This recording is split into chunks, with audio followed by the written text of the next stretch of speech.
Good morning, good afternoon, everyone. It's Unky, whenever or wherever you're watching this video. Thank you for taking time out of your busy schedule to watch this video. I hope everyone's having the best day or the best week of their life. Today, I want to do a video about how you can create your own crypto token. This is probably a really easy method that you can use to create your crypto token.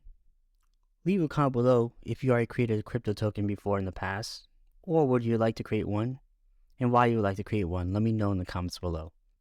Make sure to hit the subscribe button for more videos like this, and to show some love and support for the amazing content that we have on this channel. With all that out of the way, let's get into today's video and talk about how to make this crypto token. The first thing you want to do is go to this website. I'll have the link in the description and in the comments below. coinmanufactory.com. Once you're on this website, it will look like this. So you just want to click on Create Token.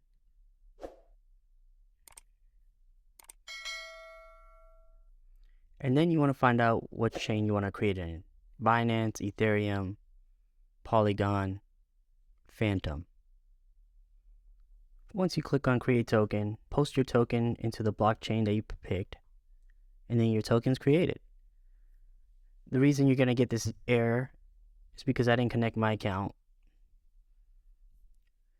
But you should be good to go. Just connect your account, do all this, click Create Token, and then your token is created.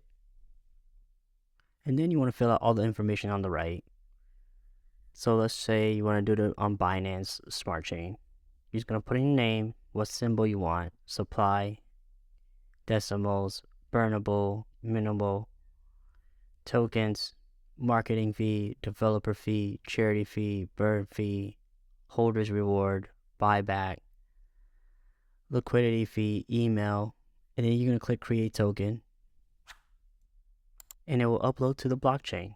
And boom, it's this easy to create a token. Give it a try. Let me know what you think. I'm curious on what everyone thinks about it and how easy it is and what tokens you guys are going to create. So I'll have the link in the description and in the comments below if you want easy access to this website.